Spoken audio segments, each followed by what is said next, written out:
I am Reed, just a normal 27-year-old guy talking about building wealth and getting your life together in your 20s. Look, if you are like me and you've wasted countless hours scrolling through the internet, desperately searching for some magic bullet to escape the soul, crushing 9 to 5, you've probably swallowed the same old lie that the only way out is to land some mythical six-figure job or conjure up a side hustle that spews $10,000 a month into your lap. We've all heard the worn-out anthem of work harder, get promoted, climb the corporate ladder until you hit that glorious 100,000 a year. And then, supposedly, freedom descends upon you like a benevolent deity, but let me drop a truth bomb on you that nobody else has the guts to tell you. You absolutely do not need a six-figure salary to break free from this rigged system. In fact, I've seen plenty of individuals pulling in a measly $40,000 a year who possess more genuine freedom, more control over their lives than the poor souls making close to $200,000. And today, I am going to meticulously dissect exactly how that paradoxical reality works. More importantly, I am going to show you how you, yes you, can escape the hamster wheel of paycheck to paycheck living without patiently waiting for some arbitrary magical salary number to appear. Because the system, truthfully, it is not merely about money, it is about control. It is about who holds the reins. And once you truly grasp the insidious mechanics of how it operates, you realize you've always held infinitely more power than you ever dared to imagine. So, let us talk about why so many people find themselves perpetually stuck in this quagmire of financial servitude. I am certain you've witnessed this tragic play unfold countless times, perhaps even in your own life. Someone gets a raise, a paltry 5 to 10,000 extra a year if they're lucky, and for a fleeting moment, a glimmer of satisfaction flickers in their eyes. They confidently tell themselves, "Aha, I am finally making real progress." And then like clockwork, the predictable tragedy unfolds. They immediately upgrade their car, moving into a slightly nicer apartment. Their dining out habits become more frequent. Credit card debt quietly accumulates. They start splurging on designer clothes, and their vacation plans become more extravagant. And what is the devastating punchline? That person is still utterly broke. They just broke with a larger income. This, my friends, is the insidious trap known as lifestyle creep, and it is a financial black hole. It frankly doesn't matter if you are pulling in $40,000, $80,000, or even $150,000 a year. If you are systematically incinerating almost every single penny you earn, you will forever feel like a gerbil frantically running on a treadmill. And the most infuriating part, the system is cunningly designed to brainwash you into believing this is normal. Social media, that cesspool of curated highlights, is programmed to reinforce this illusion. Ads relentlessly scream at you to upgrade your life, to indulge, because you deserve it, and social media perpetually parades the highlight reels of people flaunting their newly acquired luxury cars, their exotic vacations, and their utterly materialistic designer trinkets. Meanwhile, banks and credit card companies, those benevolent entities, make it obscenely easy to borrow money, allowing you to precariously live a lifestyle that you fundamentally cannot afford. So yes, you can effortlessly make six figures and still feel profoundly trapped. Which, of course, begs the one true burning question: if simply making more money isn't the answer, what the hell is? There are a couple of convoluted ways we could attempt to answer this, but the undeniable truth is this: escaping your 9 to 5 has almost zero correlation to your actual earnings. It is about the chasm, the magnificent canyon, between what you earn and what you meticulously refuse to spend. And some astute individuals have coined this vital space the freedom gap, so let us illustrate this with two hypothetical characters. We have Person A. Person A makes $40,000 a year, and their annual expenses are a lean $25,000. That is a $15,000 gap, a glorious surplus of money they can save, they can invest, they can strategically deploy to buy back their precious time. Now consider Person B. Person B, the high roller, makes $120,000 a year, but their lifestyle demands a staggering $118,000 in annual spending. Their gap: a pathetic $2,000. They might project an image of opulence on social media, but in the harsh light of reality, they are still utterly trapped. So which person is genuinely closer to true freedom? It is not the one with the bloated salary. It is the one with the colossal gap. And I know what you are thinking: $40,000 a year and only spending $25,000. That is not realistic for most people. And you?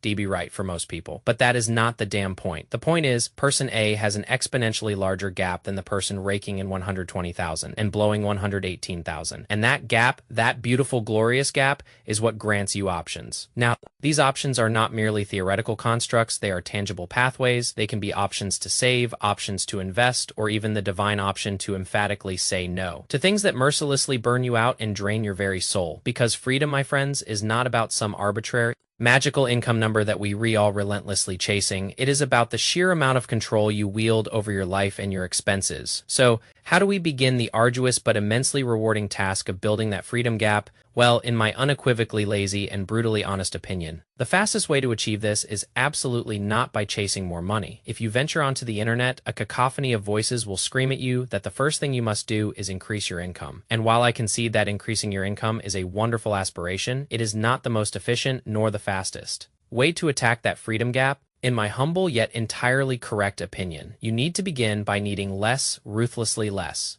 So cast a critical eye over your fixed costs. Your biggest, most obstinate fixed costs. These could be your exorbitant rent or your crushing mortgage payments, your soul-sucking car payments. Perhaps you are drowning in high-interest debt. And let's not forget all those random, forgotten subscriptions that quietly bleed your bank account dry. You want to conduct a brutal, unflinching audit of your spending and internalize this profound truth. Every dollar you do not spend is a dollar you do not have to earn at your wretched job. So here is a simple, almost offensively obvious perspective to consider. If you meticulously comb through your expenses and manage to trim $300 a month from your lifestyle, and I guarantee a significant portion of you can cut far more than $300 a month. But let us just use that as a conservative estimate. This could mean fewer weekend excursions, or perhaps finally acknowledging that your drinking habit is an obscenely expensive endeavor, that $300 a month is the exact equivalent of giving yourself a $3,600 raise, without enduring a single extra hour of work, or honestly, without expending any additional effort whatsoever. And the more aggressively you slash your fixed costs, the less dependent you become on a high salary, merely to survive. So if you can comfortably exist on less, suddenly, instantaneously, you acquire breathing room. You are no longer paralyzed by the terror of losing your job. You are no longer slavishly glued to every single paycheck, and you begin, slowly but surely,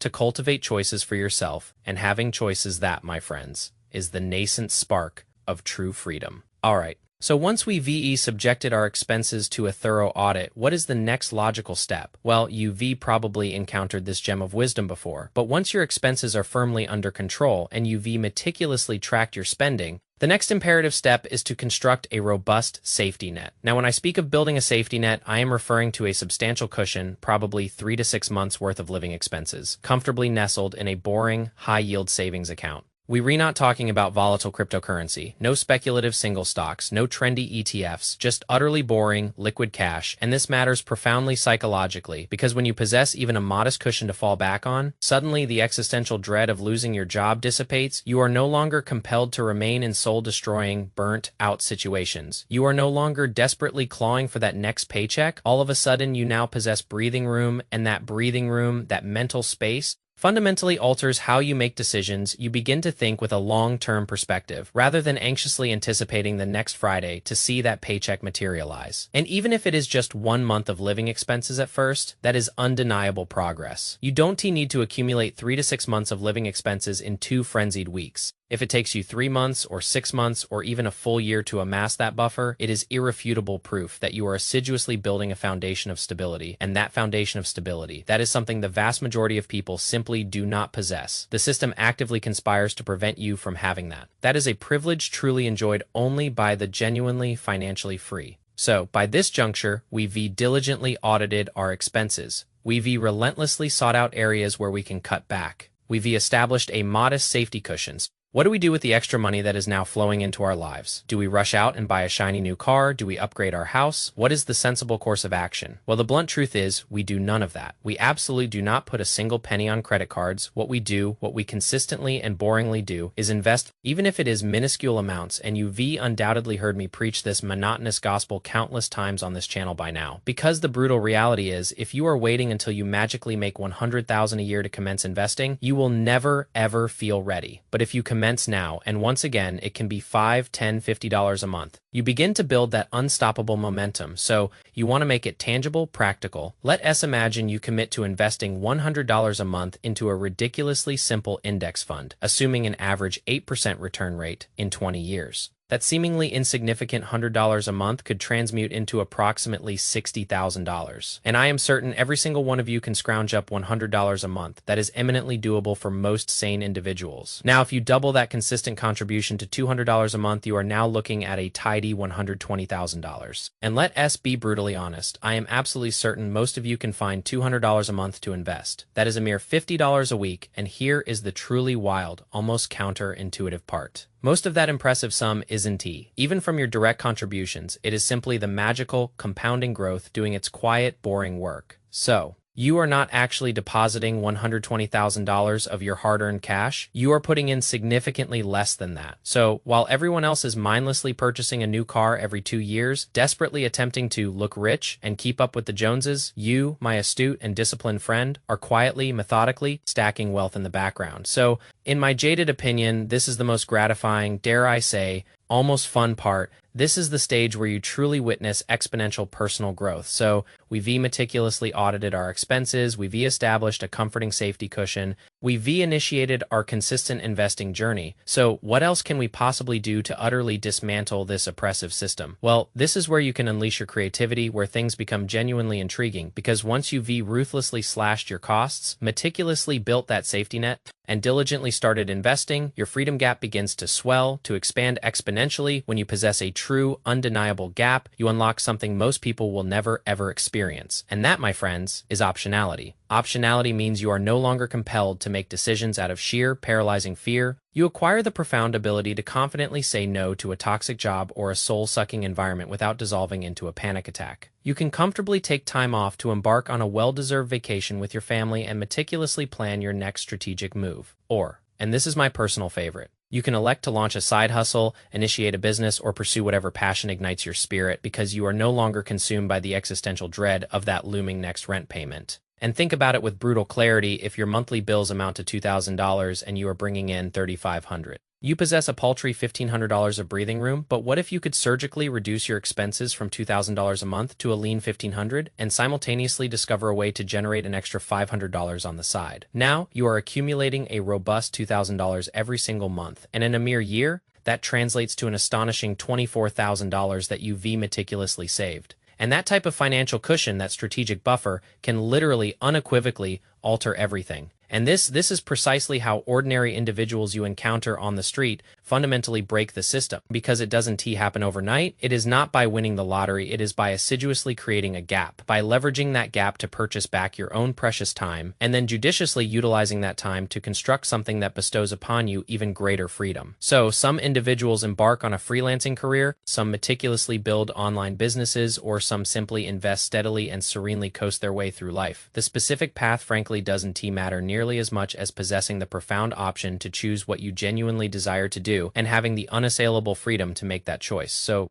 all of this likely sounds utterly fantastic, but the sobering truth is, if you attempt to leap into this tomorrow and expect to dismantle the system by next week, you will inevitably lose all your motivation, because the truth, the uncomfortable truth, is that you need a fundamental paradigm shift in your mindset if you truly wish to think like this. Here's what you absolutely must grasp. Breaking free from the system is not about some colossal overnight metamorphosis. It is about meticulously acquiring tiny fragments of freedom every single day. It is about ruthlessly eliminating one unnecessary expense. It is about saving a slightly larger amount than you managed last month.